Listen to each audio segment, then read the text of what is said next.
Malo, malo, eres chico malo, ¿qué vas a hacer cuando vengan por ti? Malo, malo, eres chico malo, ¿qué vas a hacer cuando vengan por ti? Malo, malo, eres chico malo, ¿qué vas a hacer cuando vengan por ti? Chico malo, ¿qué vas a hacer? Y cuando pensamos en un chico malo, lo asociamos generalmente con la rebeldía. Hoy quiero hablarte acerca de la rebeldía, sin caer en lo teológico y sin caer tanto en lo profundo, pero de una forma sencilla quiero que tú entiendas la rebeldía y quizá como nunca antes lo hayas entendido. Y la rebeldía, si nosotros la intentáramos describir, la relacionamos a un corazón cuando éste es desobediente, cuando es insubordinado, cuando es indócil o bien cuando es indisciplinado. Estas 4 características que te acabo de decir posiblemente son sinónimos de la palabra rebeldía. Si tú y yo pensamos en rebeldía, de volada se nos viene a nuestra mente a un hijo desobediente. Pensamos en alguien insubordinado, es decir, que no le gusta tener ninguna autoridad por encima de él, que nadie lo ande mandando. Cuando pensamos en un rebelde también pensamos, como ya lo hablamos, en alguien indócil, o sea, no dócil, no maleable y por así decirlo, no manipulable, es decir, que cuesta trabajo amoldarlo, se dejó de ser dócil. Esto es la rebeldía y es una de las características que salen a relucir en el ser humano. Por ahí el salmista va a escribir, David, que con pecado fue concebido. En otras palabras, está exponiendo que tiene la naturaleza pecaminosa, que tiene la tendencia a pecar, a fallarle a Dios. Es decir, que la rebeldía es una característica que sale a relucir en el ser humano con facilidad. Es tan difícil que día a día tú y yo batallamos con ser rebeldes. Día a día tú y yo batallamos con no comportarnos con rebeldía en nuestra vida. Y me gustaría hablarte de algunos ejemplos que en la Biblia nos reflejan la rebeldía, o nos enseñan qué es la rebeldía y cómo opera la rebeldía. Por rebelde conocemos a Lucifer, hoy en día Satanás. Lucifer es un ser creado por Dios que, según el relato bíblico, desempeñaba un cargo en el cielo. Algunos lo asocian con un director de alabanza, otros con algún ministro, pero ministraba la presencia de Dios. Lucifer se dio cuenta de la importancia de la adoración, que dijo, momento, esa adoración tiene que ser para mí, ya no para Dios. Obviamente Lucifer era un ser especial y reunió seguidores, reunió fans, gente que le pedía un autógrafo a Lucifer después de cantar Creo en ti, la canción que acabamos de cantar. Lo interesante es que deciden rebelarse en contra de Dios. Y tú y yo conocemos cuál es el final. Lucifer y sus fans fueron expulsados del mismo cielo. Por rebeldes conocemos, yo creo que los personajes que más entendemos y que más se nos ha hablado en ocasiones, y es Adán y Eva. Adán y Eva también se comportaron rebeldes para con Dios. ¿Por qué? Porque Dios le dijo, lo único que te pido es que de este fruto, de este árbol, no comas el fruto. Se dejaron engañar por la serpiente. ¿Y qué sucede? Que se rebelan contra Dios porque desobedecieron a Dios. Vimos que la característica de un rebelde es que es desobediente. Adán y Eva desobedecieron a Dios y estos también fueron expulsados de un lugar. No del cielo, pero sí del huerto del Edén. Y con todas las consecuencias que tú y yo en día también sufrimos gracias a ellos. Otro caso que encontramos en la Biblia de alguien rebelde es Aarón y María. ¿Alguien recuerda este relato? Ambos son hermanos de sangre de Moisés. Moisés fue puesto como líder para guiar al pueblo hacia la tierra prometida. Y sus mismos hermanos comenzaron a hablar mal de Moisés. Cuenta la escritura que a María le cayó lepra.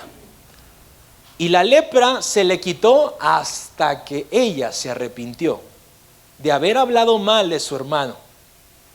Esto es muy interesante porque la rebeldía tiene consecuencias muy fuertes. Quizá el mejor ejemplo de rebeldía que podemos encontrar en la Biblia lo vamos a entender en Levítico cuando se nos habla de la rebelión de Coré.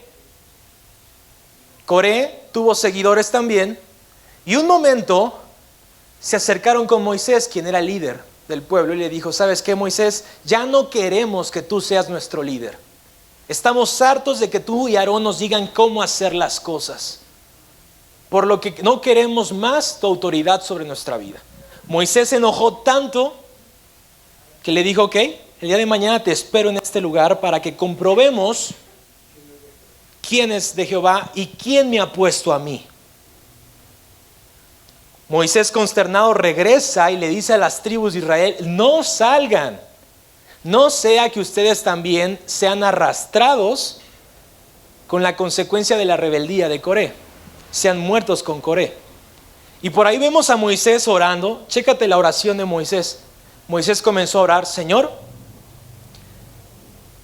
quiero que por favor demuestres si yo he sido elegido por ti, y extermina de una forma sobrenatural a Coré y a sus seguidores. De esa forma yo comprobaré que soy tu elegido. En cuanto termina de orar Moisés, la escritura cuenta que se abrió la tierra y se tragó a Coré y sus seguidores. Fueron tragados por la tierra. Uno pensaría que hasta aquí quedó la consecuencia. Digo, ya la misma muerte es una consecuencia fuerte. Pero no sucedió así solamente. Coré tuvo hijos y sus hijos más hijos. Cuenta la escritura que por causa de la rebelión de Coré, también sus hijos, que posiblemente no estaban inmersos en la problemática de aquel momento cuando se tragó la tierra a esa generación, también murieron, solo que estos murieron incendiados, murieron quemados. Yo creo que Coré pensó: si algo va a pasar, que quede entre mí y mis seguidores.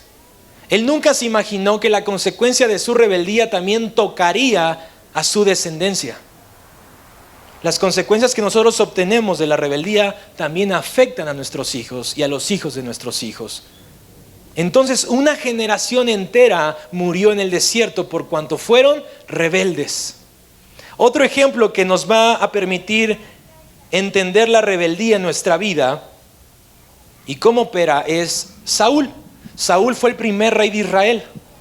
Y la verdad es de que Saúl no es que fuera tan malo o como va a ser después Jeroboam, pero Saúl fue tonto. Decidió escuchar la voz del pueblo y ya no hacerle caso a la voz de Dios. Entonces vemos en un relato que Saúl se le hizo muy fácil ofrecer sacrificio. Se sintió sacerdote, se sintió Samuel, ofrece el sacrificio y entonces Dios habla su vida, y ahorita lo vamos a ver, y Saúl es desechado del trono. Ojo, quiero que algo que entiendas es que Saúl no fue solo destronado de su reino, que ya dejó de ser el rey. Saúl fue muerto y también sus hijos. Muere Jonatán y toda una descendencia de Saúl. Por ahí va a quedar Melfiboset, abandonado, y David se va a acordar del pacto que tuvo con Jonatán. Pero la realidad es que cuando Dios dijo: te voy a quitar del trono, no solo significaba del puesto, significa que vas a morir tú y también tus hijos. Por eso es que Jonatán no fue el rey de Israel. Otros explican y deducen que es porque hizo el pacto con David. Más que eso, fue porque su padre fue rebelde y la rebeldía arrastró también al mismo Jonatán. Y por último me gustaría hablarte de Jonás. ¿Todos recuerdan al profeta Jonás? Cuando pensamos en Jonás decimos: wow, qué hombre tan valiente que entró a Nínive y oró y abogó por esa nación. La realidad es que Jonás también fue rebelde. ¿Qué hizo antes de llegar a Nínive? Escapó, se fue hacia el otro lado, al opuesto a Nínive. Y vemos en las escrituras que Jonás pensó que ahí había quedado la cosa, que ya se había salido con la suya. Y de repente en la barca donde iba comenzó a tener una tempestad, comenzó a haber un mal tiempo. Y entonces la gente se empezó a asustar y empezó a decir: vamos a echar suertes para saber quién es el culpable. Jonás sabía que él era el culpable por cuanto había desobedecido a Dios y dijo: soy yo. ¿Sabes qué hicieron con Jonás? Lo aventaron de la barca, cayó al mar. ¿Y qué crees que hizo Dios? Permitió que una ballena se lo tragara. Ándale.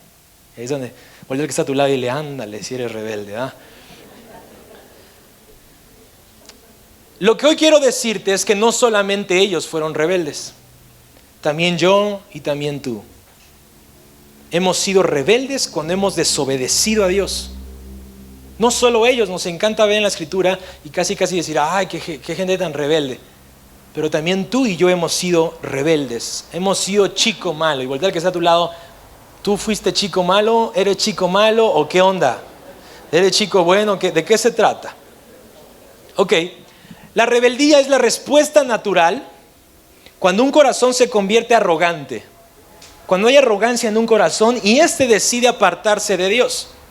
Cuando la arrogancia venga a tu vida, es un indicio de que estás tentado a ser rebelde, porque automáticamente vas a decir, ¿qué Dios ni qué nada? Yo puedo salir adelante por mí mismo. Y entonces Dios permite que tú salgas adelante aparentemente, y entonces las consecuencias de separarte de Dios vendrán sobre tu vida y estarás solo, porque has decidido apartarte de Dios. La arrogancia viene como resultado de ser rebeldes. La rebeldía es la respuesta natural de un corazón arrogante y que decide apartarse de Dios. Cuando se nos enseñaba en tiempos antiguos acerca de la rebeldía, todos los pastores de esa época siempre pensaban en los jóvenes. Quizá por el ímpetu que tenían, quizá por la pasión, por las ganas de salir adelante y sentirse superhéroes, siempre asemejaban la rebeldía con un joven. Hoy quiero enseñarte que la rebeldía no solo está ligada al corazón de un joven. La rebeldía no tiene una vigencia en cuanto a edad. La rebeldía puede estar en un niño, puede estar en un joven, puede estar en un adulto y puede estar en un anciano. No solo es exclusiva del joven. Así que poco a poco estamos descubriendo de qué se trata la rebeldía y cómo opera. Y la rebeldía se muestra de la siguiente forma. Cada vez que tú y yo desobedecemos a Dios y rechazamos su invitación a caminar con Él, estamos siendo rebeldes. Esta serie nos está enseñando cómo caminar con Dios. Te tengo que prevenir que en tu caminar con Dios vas a ser tentado y vas a ser seducido de repente para que te conviertas en un rebelde o para que actúes con rebeldía y desobedezcas a Dios. Hoy tenemos que conocer por eso de qué se trata la rebeldía. Y me gustaría que leyéramos en las pantallas primer libro de Samuel, capítulo 15, versículo 23. Este capítulo te lo dejo de tarea. Todo este capítulo es sencillamente Dios rechazando a Saúl como rey. Este versículo se lo va a dirigir a Samuel a Saúl, perdón. Y el versículo 23 dice así: porque como pecado de adivinación es la... Wow, vamos a leer la NBI, por favor. La rebeldía es tan grave como la adivinación. En los tiempos antiguos y actualmente sucede esto. La gente quiere saber qué va a pasar con su futuro y entonces consultan aparentemente cartas, aparentemente el café, el tarot y todas esas cosas, pero no se dan cuenta que son demonios detrás de esas cosas. Dios es un Dios celoso. Si alguien te tiene que decir tu futuro, es Dios. Y vean cómo pone en este caso Dios a través de Samuel la rebeldía, cómo ejemplifica y cómo le da crédito a la rebeldía comparado a otros pecados. Dice que la rebeldía es como la adivinación, pero no solo esto. Dice que también como la arrogancia. Ya hablábamos que un corazón arrogante también es un corazón que se va a volver rebelde. Lo que más me llama la atención de este versículo es lo que sigue: como el pecado de la... En los 10 mandamientos que Dios dejó al pueblo, dice: no tendrás dioses ajenos. En otras palabras, yo soy el único Dios que debe de ocupar el primer lugar en tu corazón. Mucha gente dice: bueno, pero yo no tengo santos, yo no tengo virgencitas en mi cartera, yo no tengo imágenes, esculturas que se asemejen a dioses antiguos. Pero cada cosa que llegue a ocupar el primer lugar en tu corazón es tomado para Dios como idolatría. Llámese cosas, llámense personas, relaciones interpersonales. O sea, si tu marido ocupa el primer lugar en tu corazón, está siendo idólatra. Llámese situaciones, actividades, todo lo que ocupe el primer lugar en tu corazón es tomado como idolatría. Dios es un Dios celoso y quiere que la adoración y la exaltación sea solamente para Él. Entonces quiere decir que la rebeldía está muy parejera a la idolatría. Muy parejera a la adivinación. Es cosa seria cuando hablamos acerca de rebeldía, Y termina diciendo Samuel a Saúl: y como tú has rechazado la palabra del Señor, Él te ha rechazado como rey. En nuestro caminar con Dios siempre tendremos dos caminos a elegir. Dos sentidos, dos opciones, como usted lo quiera llamar, pero son dos: obedecer o rebelarse. ¿Obedecemos a Dios o nos rebelamos a Dios? ¿Obedezco o me rebelo? Todo el tiempo estamos eligiendo. Todos los días estás siendo tú puesto en un camino donde hay pruebas y tú decides si obedeces o te rebelas. ¿Por dónde te estás yendo? ¿Qué camino estás eligiendo? El caminar con Dios es cosa seria y tendrás que elegir obedecer a Dios o rebelarte a Dios. Es por eso que hoy me gustaría hablarte acerca de las características de la rebeldía y cómo operan y cómo funcionan en nuestra vida. Te voy a dar 3 características de la rebeldía y cómo funcionan en nuestra vida. Vemos en las Escrituras, y con eso te voy a hablar todo el contexto de Israel, y posiblemente vas a decir, wow, yo no sabía todo eso, o a lo mejor dices, ya sabía eso, soy teólogo, pero te voy a enseñar poco a poco cómo fue operando la rebeldía en el pueblo de Dios. La Escritura cuenta que Moisés salió de Egipto con aproximadamente 2 millones de hebreos que se sentían egipcios. Adán predicó acerca de Moisés, ¿verdad? Y se acuerdan que el hebreo pensaba como egipcio, vivía como egipcio, se pintaba o se arreglaba como un egipcio. Todavía eran egipcios. Ellos clamaron porque estaban teniendo presión en Egipto. Dios escucha su clamor y levanta a Moisés como libertador. Bueno, entonces salen de Egipto y en el caminar desde Egipto hasta Canaán, que era la tierra prometida, los estudiosos han llegado a señalar que el camino, el trayecto, la caminata era de 40 días. ¿De cuánto? 40 días. Ok, ahí te quiero dejar. Había una profecía que fue dada hace 400 años antes de que Moisés sacara al pueblo de Egipto. Esta profecía se le fue dada a Abraham. Dios le prometió una descendencia tan grande que se iban a reproducir. No solo esto, que les iba a dar una tierra prometida, una tierra escogida, una tierra que fluía leche y miel. La profecía se cumple aparentemente 400 años después. Todo hebreo conocía esta profecía y todo hebreo anhelaba esa profecía. Bueno, salen de Egipto y en el caminar comienzan a ser detenidos. Lo que muchos sabemos es que esos 40 días se convirtieron en 40 años. Quiere decir que si un niño salió al año de Egipto, hasta los 40 años pudo entrar a la tierra prometida. Yo tengo 25 años, significa que seguiría en el desierto. ¿Te das cuenta?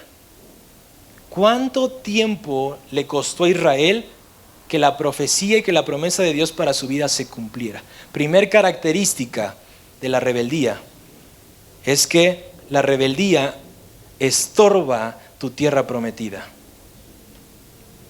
Yo sé que todos ustedes tienen una promesa de parte de Dios y que anhelan que se cumpla en sus vidas y en sus familias. Posiblemente Dios te dio esta promesa cuando tenías 30 años, hoy tienes 60 y aún no se cumple. Hay promesas que Dios nos da para que se cumplan en un tiempo específico. A lo mejor Dios quería que se cumplieran en tus 45 años, pero lo que tú no has entendido es que posiblemente ha habido rebeldía en tu corazón que ha estorbado el cumplimiento de esa promesa. No significa que Dios no la vaya a cumplir, significa que se atrasa el cumplimiento, el tiempo para que Dios cumpla esa promesa en tu vida. ¿Cómo deduzco esto? Viendo al pueblo de Israel. 40 días les tomaba para llegar a Canaán, a la tierra prometida. ¿Y cuánto tiempo tardaron? 40 años aproximadamente. ¿Por qué? Porque había rebeldía en su corazón. Ya te expliqué con los hijos de Coré qué sucedió y con el mismo Coré y sus seguidores. Quiere decir que Dios tuvo que tratar con toda una generación y que ésta muriera en el desierto porque esta generación no estaba lista para entrar y poseer la tierra que Dios ya les había profetizado y que Dios ya les había prometido. La rebeldía te detiene, la rebeldía te limita, la rebeldía te estorba, la rebeldía cumple como algo que no te va a dejar crecer. Si tú hoy en día sigues hablando igual, Si tú hoy en día sigues pensando igual, si tú hoy en día no has visto un cambio en tu vida, es porque posiblemente hay rebeldía. La rebeldía lo que hace es ponerte un alto y no dejar que tú sigas avanzando y sigas creciendo. El pueblo de Israel no lo entendió y hasta que murió toda una generación, dijeron, wow, estamos avanzando por fin. Y es que toda una generación incrédula y rebelde no podía entrar a la tierra prometida. Imagínate cuando se enfrentaran con los gigantes. ¿Qué iba a hacer Coré y sus descendientes? No, hombre, no, vamos a regresarnos a Egipto. Allá vivíamos mejor, que era lo que hacía el pueblo de Israel. Dudaban del cumplimiento de la promesa de Dios. Y por lo tanto, hoy quiero instarte a que si tú has recibido una promesa de parte de Dios en tu vida, debes de sacar la rebeldía de tu corazón. Debes dejar de ser desobediente, insubordinado, indócil.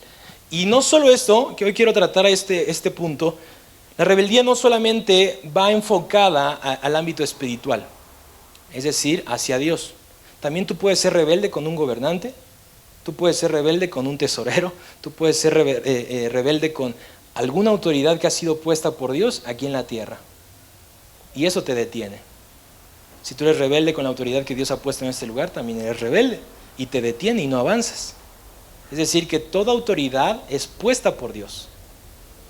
Y yo no puedo pensar que como soy obediente con Dios, puedo entonces dejar de obedecer a mi autoridad en la tierra. Esto es incongruencia. Dios te pide que seas obediente con todas las autoridades que Dios ha puesto en tu vida. Te va a ir bien si eres obediente. Segunda característica de la rebeldía. Diga conmigo, la rebeldía se contagia. Así como el sueño se contagia, también la rebeldía se contagia. Si tú te juntas con rebeldes, ¿qué vas a hacer? Un rebelde. Y de repente vemos papás que llegan con nosotros y nos dicen, ay, ¿qué hago? Es que mi hijo es un rebelde, no quiere obedecernos, no quiere atender lo que nosotros le decimos. Y nosotros decimos, ¿y luego? ¿Usted ya hizo eso? No. Ah, bueno, tú tienes hijos rebeldes porque eres rebelde. Si los padres son rebeldes, los hijos son rebeldes. La rebeldía se contagia. Y muchos dicen, no, un momento, pero yo vengo a la iglesia. No, no se trata de si vienes o no a la iglesia. Se trata de cómo eres en tu día a día. Si tú desarrollas un estilo de vida rebelde, ¿qué crees que va a crear en tu hijo? Rebeldía en su corazón. Y a veces no entendemos por qué nuestros hijos son rebeldes. Quizás sea porque la rebeldía se contagia. Ten cuidado con la rebeldía, y si te juntas con gente rebelde, aléjate porque te convertirás en un rebelde. Por lo que Dios, conociendo el corazón de Israel, descubriendo que ellos fácilmente se podrían rebelar y podrían desviarse del camino, Dios ideó un plan. Digan conmigo, ideó un plan. ¿Sabes cuál fue ese plan? El plan consistía en que la mayor cantidad de personas se salvaran a través de este plan. Este plan son los 10 mandamientos, 10 ordenanzas, 10 señalamientos. Lo conocemos hoy en día como la ley de Moisés. Moisés sube al monte y Dios le deja a Moisés 10 mandamientos. Hoy quiero enseñarte algo muy interesante. Dios no quería como tal dejar una ley. Dios quería dar consejos. En otras palabras, el plan de Dios era sencillo. 10 consejos para que no te vaya mal. ¿Te das cuenta de la importancia de entender consejo en vez de ley? ¿Qué te gusta más? ¿Un consejo o una ley? Son 10 consejos para que el pueblo de Israel no le fuera mal. Y más que instruir y obligarlos a obedecer la ley, Dios quería aconsejarlos para que no murieran. Quería facilitarles la vida. Cuando Dios te da una instrucción, te quiere facilitar la vida. Cuando Dios te da una instrucción, quiere ahorrarte un sufrimiento. Yo siempre recuerdo las palabras de mi papá y siempre me decía, hijo, yo te digo esto porque ya lo viví y no quiero que sufras lo que yo sufrí. Como hijo no entendemos eso. Como hijos entendemos, mi papá no quiere que sea feliz.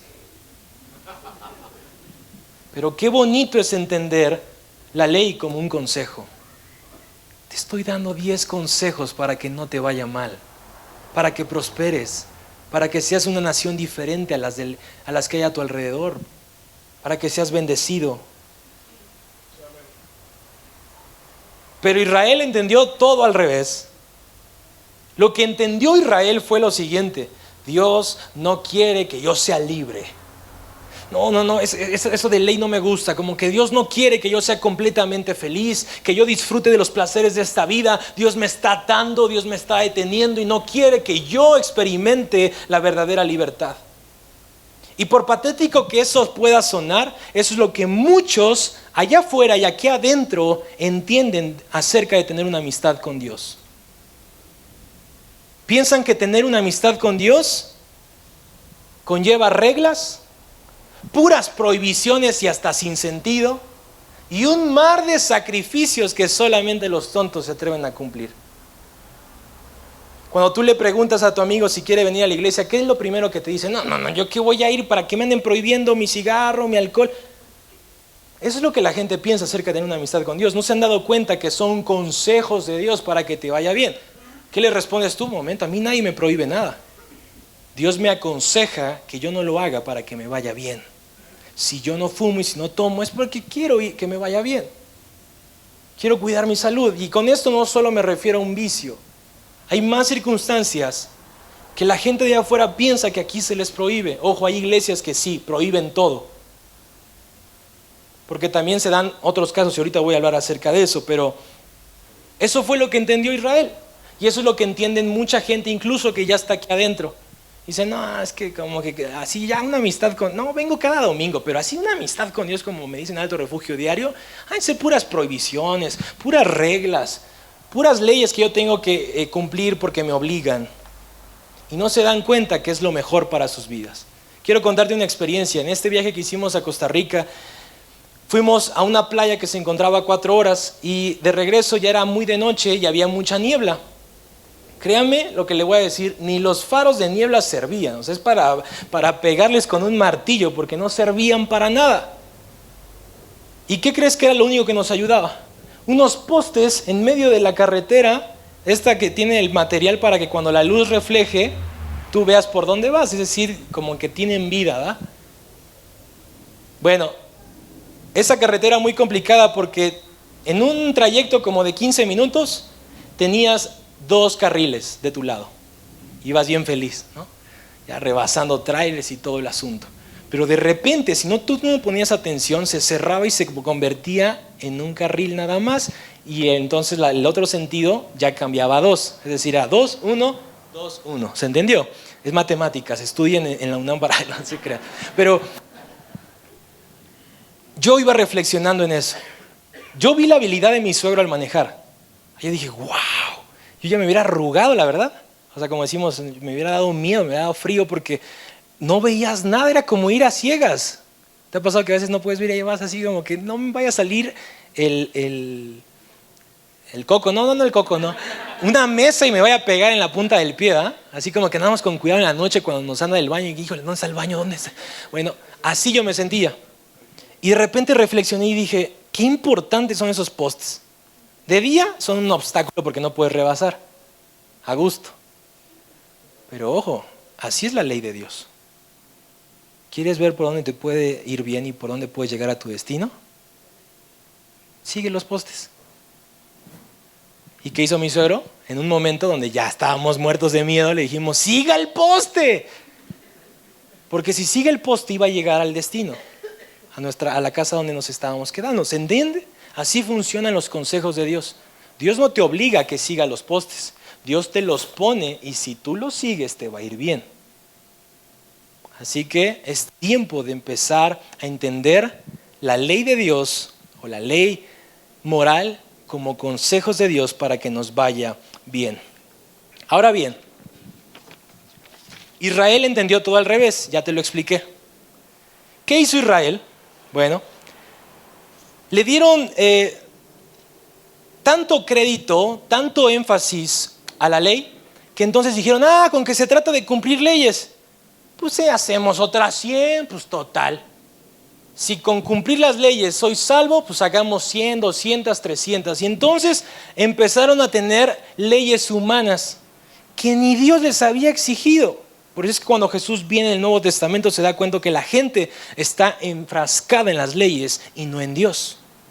Lo interesante es que ellos comenzaron a entender todo al revés. Y decían, esos consejos se convirtieron en obligaciones. Y yo tengo que cumplir todas las leyes que Dios me ha dicho por obligación. Y no solo eso, también las leyes humanas que se nos vayan ocurriendo para que Dios vea nuestra devoción y nuestro amor por Él. Hoy quiero decirte algo referente a esto. Primera de Samuel capítulo 15 versículo 22. El mismo capítulo pero un versículo antes. Lo que le estaba hablando a Saúl continúa hablando, pero estamos en un versículo antes. Dice así: Samuel respondió, ¿qué le agrada más al Señor que se le ofrezcan? Digan conmigo, ¿holocaustos y sacrificios? ¿O que se obedezca lo que Él dice? Ok, ¿quieres pasar el examen? Contesta lo siguiente. Dice, el obedecer vale más que el sacrificio y el prestar atención más que la grasa de carneros. Hoy quiero enseñarte algo en este día. Dios no quiere sacrificios de tu parte. Dios no quiere que te autoflageles y sufras para que Él pueda ver cuánto lo amas. Dios no quiere que estés aquí 6 horas todos los días. Lo que Dios busca de ti es tu corazón. Busca de ti tu obediencia. Eso es lo que a Él le agrada más que cualquier sacrificio. Eso se lo está diciendo Samuel en el tiempo de Saúl, porque se dio cuenta que para este tiempo Israel estaba enfrascado en las leyes. Estaban metidos en rituales, en sacrificios, pero no en Dios. Hay muchas iglesias que se enfocan en enseñarte cómo debes de peinarte, cómo debes de vestirte para aparentar ser un buen cristiano. Le ponen tanto énfasis al pecado, predican series de no idolatres, no hagas esto, no hagas el otro, que ¿qué crees? Terminan pecando. Dios no hizo la ley para que tú te enfatizaras o le dieras mayor crédito a la ley. Nosotros como familia venimos de una iglesia donde el pastor era muy legalista. Eran de esos que decían, no te sientes en silla de escarnecedores, o sea, no vayas al cine. Eran esos pastores que decían, no escuches esa música, no te comportes así, no hagas esto y el otro y aquello. Señoritas, nada de mano sudada. No hay noviazgos largos. Ándale. De repente, la iglesia comenzó a poner sus ojos en lo que el pastor decía y no en lo que Dios quería. ¿Y qué crees? Él nunca imaginó que su misma hija iba a salir embarazada. Lo triste de esto es que es una plaga, porque en cuanto la hija salió embarazada, muchas chavas de la iglesia salieron embarazadas. ¿Por qué crees? Porque se enfatizaron en esa iglesia en el pecado y no en realmente vivir una vida agradable delante de Dios y en amar a Dios. ¿Qué es mejor, amar a Dios o andarme preocupando si voy a pecar? Si amas a Dios, créeme que no vas a querer fallarle. Por eso en Alto Refugio queremos que tú ames a Dios. Mientras más lo ames, más odio vas a sentirle al pecado. Menos vas a querer fallarle. Pasaban y exhibían a las señoritas que estaban embarazadas como si el novio, el tarado, tampoco la regó. Yo siempre tengo un conflicto en eso. ¿Por qué no pasan a los dos y los dos hicieron esas cosas? ¿Verdad? Y entonces, él nunca se enteró hasta que la hija también salió así. Y es muy duro porque entonces pierde credibilidad el ministerio de este hombre. ¿Pero por qué? Porque puso tanta atención en la ley que descuidó el amar a Dios, el obedecer a Dios. Si tú debes de obedecer por amor y no por obligación. ¿Sabes cómo se genera la rebeldía en el corazón de la gente? Cuando solamente están obedeciendo por obligación. La gente dice, pero ya me cansé, hombre, no quiero hacerlo. Ah, bueno, es porque está obedeciendo por obligación y no por amor. Debes de aprender a obedecer por amor, no por obligación. Tercer característica de la rebeldía es que la rebeldía pone tus ojos en la ley y no en Dios. Ya te lo expliqué en algún sentido o de alguna forma, pero eso es lo que ocurrió en Israel. Comenzaron a enfrascarse en leyes que descuidaron a Dios. O sea, imagínate, no faltaban a ninguna de sus fiestas, a sus celebraciones, a sus rituales, eran fieles asistentes, pero ¿qué crees? Dios ya no estaba ahí, Dios ya estaba en otro lado. Entonces Israel se olvidó de Dios. Israel comenzó a poner sus ojos en todo menos en Dios, y Dios pasó a ser segundo término. Con esto quiero decir que la idolatría se aumentó en Israel. Fíjate qué interesante. La ley decía: no tendrás dioses ajenos. ¿Y qué hizo Israel? En cuanto pisó tierra prometida, Dios le dijo: no te relaciones con ninguna nación a tu alrededor. Israel dijo: venga la hermana de tal lado, venga la hija de tal lado, seamos uno mismo, no pasa nada. Ese diosito, échamelo para acá, no pasa nada. Y entonces se envolvieron en un ambiente donde fue propicio para que la idolatría entrara en Israel. Pero eso sí, no faltaban sus rituales en Israel. Por muchos rituales y sacrificios que hagas, puedes seguir desobedeciendo. Puedes seguirle faltando a Dios. Dios no exige por eso sacrificio, quiere obediencia, porque la obediencia es más agradable delante de Él. Llega un momento en el que vamos a hablar de David. Hoy no quiero hablarte de David, hoy quiero solo mencionar a David. Cuando David es rey, es puesto como rey después de que Saúl es desechado del reino, ¿qué crees que sucedió? David se dio cuenta que habían cosas que no agradaban a Dios. Y entonces dijo: regresemos el centro de la adoración a Dios, que Él vuelva a ser el centro de adoración. Se dio cuenta que el arca del pacto, que contenía la misma presencia de Dios, si tú tocabas el arca del pacto y no eras alguien idóneo, o un sacerdote, un levita, ¿qué crees que sucedía? Caías muerto al instante. Era cosa seria, era la misma presencia de Dios. ¿Qué crees que estaba haciendo el arca del pacto? Bendiciendo a una familia a miles de metros de Israel. Cuando David se entera, dice: momento, ¿cómo el arca está en ese lugar bendiciendo a una sola familia y aquí en Israel lo necesitamos? ¡Tráiganla! Israel se olvidó de Dios, se olvidó del arca del pacto, se olvidó de todo. Pero David entendía que era necesario regresar a Dios para que fuera el centro de la adoración. Y entonces, ¿qué crees? Ideó un plan. Dijo: el arca del pacto va a ser puesta aquí para que cada vez que las tribus salgan de sus casas se encuentren con la presencia de Dios y lo adoren. Y no se olviden de Dios. Esto es bien interesante porque delegó a las familias para que adoraran por periodos de 24 horas. Nunca faltó adoración en Israel cuando David fue el rey. Digan conmigo: lamentablemente. Esto duró mientras David vivió. David tuvo un pecado y Dios dijo que la consecuencia de su pecado no iba a caer sobre su primera generación. Pero en cuanto la segunda generación viniera, el reino iba a ser dividido. El primer rey, o sea, el hijo de David, que va a tomar el trono sin que éste sufra una división, es Salomón. ¿Todos conocen a Salomón? Este rey tan sabio, tan entendido, y todos sabemos que comenzó bien, ¿verdad? ¿Qué hizo Salomón? Dijo: mi papá no acabó de construir el templo de Jehová, yo lo voy a terminar de construir. ¿Y qué templo tan hermoso? Lleno de oro, lleno de materiales preciosos. ¿Pero qué crees que sucedió? David le heredó promiscuidad a Salomón. Muchos dicen: ay, Salomón, qué cochino. Su papá, con todo y el hombre conforme al corazón de Dios, fue el primer promiscuo en su familia. En ese pecado que tú sabes, le heredó de alguna forma. ¿Y qué crees que Salomón disfrutaba? Acostarse con muchas mujeres. Lo fuerte no es el hecho de que se acostó con 1000 mujeres. Lo grueso de todo es que cada vez que una mujer quería entrar a la casa de Salomón, le exigía a Salomón: acéptame este Dios, es mi Dios. ¿Y qué crees que hacía Salomón? Con tal de acostarse con ella, mete a tu Dios.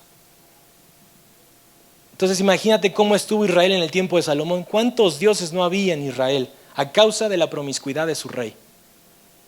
El rey aceptó toda clase de dioses con tal de que esas mujeres se acostaran con él. Y comienza el declive de Israel. En el tiempo de David, Israel fue la mejor nación. El territorio se extendió muchos kilómetros a la redonda. Cuando Salomón toma el poder, comienza un declive. Salomón muere, tiene un hijo llamado Roboam. Roboam toma el trono y se cumple la profecía. Se le levanta Jeroboam, que no es su hermano, se parece el nombre, pero no es nada de él. Jeroboam se levanta y le divide el reino. Y entonces concebimos dos reinos, Israel, parte norte, y Judá, parte sur. Yo sé que ahorita ya estoy dando una clase de panorama, pero no es esa la finalidad. Yo quiero que lleguemos hasta donde vamos a llegar en unos instantes. Nunca existió un rey tan malo como Jeroboam. Digan conmigo, Jeroboam. Apréndaselo de memoria. Jeroboam fue el rey más malo y perverso de todo Israel. ¿Qué crees que hizo Jeroboam? Dijo, oye, como que hay que facilitarles la vida al pueblo, ¿no? Como que está muy de flojera que tengan que bajar a adorar al centro. ¿Por qué no hacemos lugares altos? Los lugares altos tienen un significado espiritual muy fuerte, pero en pocas palabras es, no vayas al centro, súbete a tu monte, al que te quede cerquita. Es decir, no vayas al DF, no vayas al centro del DF, súbete aquí a la Puri. Ese era el plan. ¿Qué te quedaba más cerca, el DF o la Puri? La Puri, ¿eh? Entonces la Puri, ¿de alguien de la Puri? Creo que Vic, por ahí vive el Vic, ¿no? Pero si alguien más de la Puri, felicidades. Donde te quedara tu monte, ahí tú podías ir a adorar, pero ¿qué crees? A dioses ajenos. Y entonces, ¿qué hacían? Ofrecían holocausto, sacrificio, pero no a Dios, a los dioses ajenos que ya habían estado desde el tiempo de Salomón. Más y más idolatría, se convierte en gente idólatra en Israel. ¿Y dónde estaba Dios? Ya no estaba en el mapa, ¿verdad? Pero ¿qué tal cumplían con los rituales? Esos sí eran buenos los hebreos, los judíos. Hoy quiero que lleguemos hasta este personaje para terminar. Cuando el pastor me dijo sobre qué predicar, me habló acerca de un rey. Después de Jeroboam, nos va a dar el marco histórico para entender que hubo en Israel 40 reyes. Algunos dicen que fueron 39, pero en realidad fueron 40. Bueno, no nos peleamos, ni tú ni yo, 40 reyes aproximadamente. Solamente 8 de esos 40 fueron buenos. Quiere decir que 32 fueron malos. Los 8 fueron como David. Siguieron lo que David hizo. Y los 32 siguieron a Jeroboam. Israel del norte no tuvo ningún rey bueno. Todos estuvieron en el sur. ¿A qué quiero llegar? Hoy vamos a hablar acerca de Josías. Esta era la introducción. No te creas, ya vamos a acabar. Aquí nos respiramos. Ya tengo hambre. Tranquilo, ya vamos a acabar. Digan conmigo Josías. Hoy estás aprendiendo nombres nuevos. No le pongas a tu hijo Jeroboam, ¿eh? No le pongas, está muy feo el nombre. Josías va a ser un rey increíble y me gustaría que leyéramos en las Escrituras la porción que está ahí destinada, en Crónicas. Nos va a hablar la Escritura, si lo tienes en el script.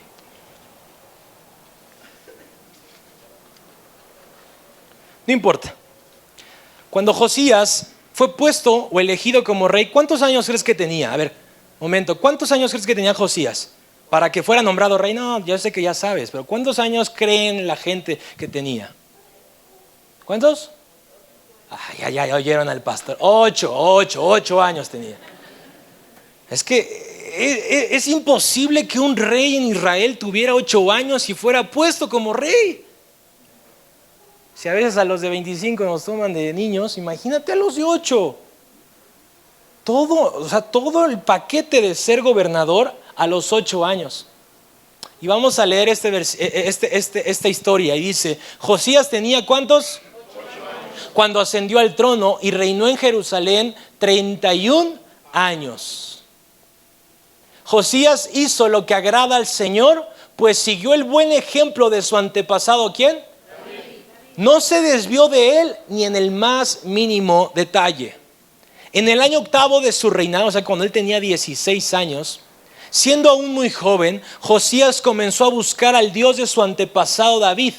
En el año 12 empezó a purificar a Judá y a Jerusalén, quitando los santuarios paganos, las imágenes de la diosa Cera y los dioses y las imágenes de metal fundido.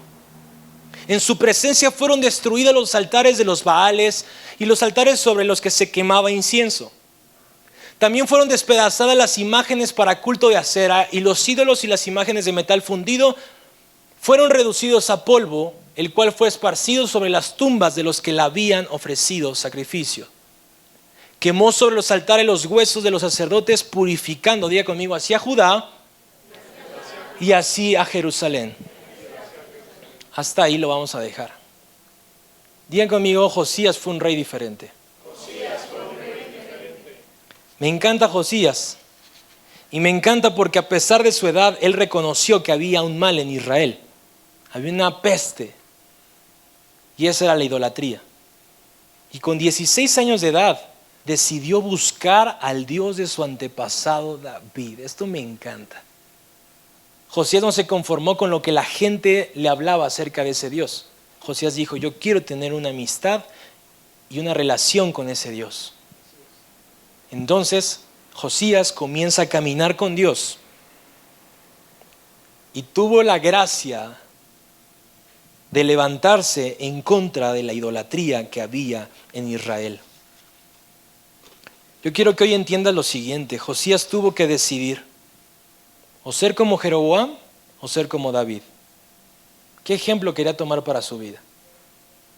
Esto es muy interesante porque posiblemente Josías fue huérfano. Para que alguien fuera nombrado rey a los 8 años significa que el rey, su papá, no estaba vivo. ¿Cómo es posible que un niño tan pequeño entendió a su temprana edad lo que era bueno, lo que le convenía a Israel? Y entre toda la porquería que había en Israel, él descubrió que él podía ser el referente en su nación para que esa idolatría fuera sacada y exterminada no solo del territorio que él gobernaba, de Judá y de Jerusalén. Todo lo que ya se había levantado en tiempos pasados, Josías fue el hombre determinante para sacar toda la idolatría que hay en Israel. Hoy quiero enseñarte lo siguiente. ¿Sabes cómo puedes tú contrarrestar la idolatría o la rebeldía que hay en tu casa, en tu trabajo, con tus conocidos? Sé un ejemplo vivo de obediencia a Dios y la gente va a imitarte. La gente va a querer ser como tú. Y va a comenzar a entender lo que es malo y va a distinguir lo bueno de lo malo. Eso es lo que muy pocos entienden. Que uno, sin tanta Biblia, le puede enseñar a alguien qué es lo que le conviene. Y la gente dice, creo que quiero ser como Josías. Él fue un rey diferente porque Josías tuvo que decidir obedecer o rebelarse. Déjame decirte en otras palabras, Josías decidió vivir o morir. Josías estuvo tentado y pudo haber sido un Saúl más y su reino destronado, pero Josías fue diferente y eligió vivir. Déjamelo decírtelo también de otra forma, Josías tuvo que elegir triunfar o perder.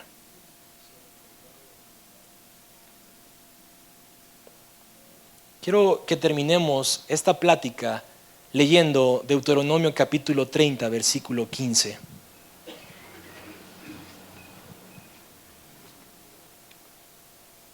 Y vamos a leerlo 5 versículos más. Y dice así, hoy te doy a elegir entre la vida y la muerte, entre el bien y el mal. Hoy te ordeno que ames al Señor tu Dios, que andes en sus caminos y que cumplas sus mandamientos, preceptos y leyes. Así vivirás y te multiplicarás, y el Señor tu Dios te bendecirá en la tierra de la que vas a tomar posesión. Pero si tu corazón se rebela y no obedece, sino que te desvías para adorar y servir a otros dioses, te advierto que hoy serás destruido sin remedio. No vivirás mucho tiempo en el territorio que vas a poseer luego de cruzar el Jordán. Hoy pongo el cielo y a la tierra por testigos contra ti, de que te he dado a elegir entre la vida y la muerte, entre la bendición y la maldición. Elige pues la vida para que vivan tú y tus descendientes.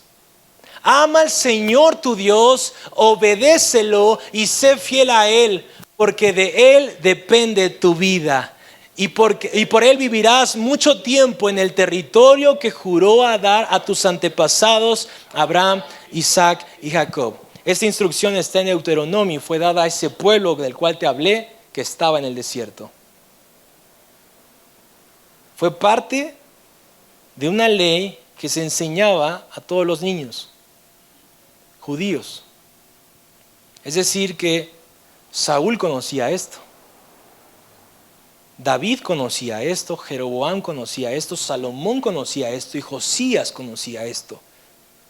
Todos los judíos habían sido puestos en este camino y tenían que decidir el bien o el mal, vivir o morir.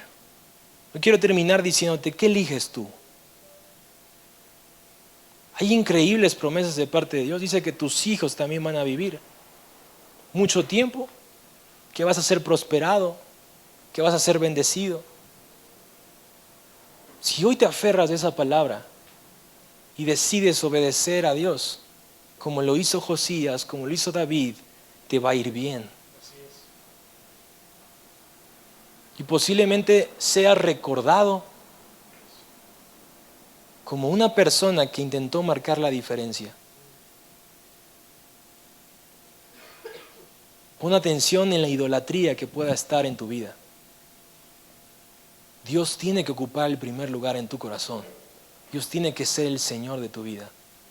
Pero no lo hagas porque te obligue yo, porque el pastor te obligue o porque la religión te obligue. Hazlo porque has entendido que es lo mejor para tu vida. A esta edad te puedo decir que todo lo que mi papá me advirtió tuvo razón. Pero qué mejor hacerle caso a Dios. Mi papá, con todo y sus buenos consejos, puede llegar a tener errores. Y si yo, siendo su hijo, al obedecerlo recibí bendición, imagínate cuánta bendición yo recibo al obedecer a mi Padre Celestial. Estás en un tiempo determinante. En el caminar con Dios tendrás que elegir los dos caminos. Solamente uno se vale. No suelo predicar esto y posiblemente digas, Aarón, que luego nos inspiras a que seamos gente. Hoy yo estoy viviendo también esto. Día a día yo tengo que elegir, obedezco, me rebelo, vivo o muero, soy bendecido, soy maldecido. Dios te da a elegir esto y lo que leímos en Deuteronomio es para ti. No es para los judíos, es para ti. ¿Qué quieres elegir? No intento hacer un llamado, no intento que vengas por obligación, quiero que de ti mismo surja el deseo de amar y obedecer a Dios. Te va a ir muy bien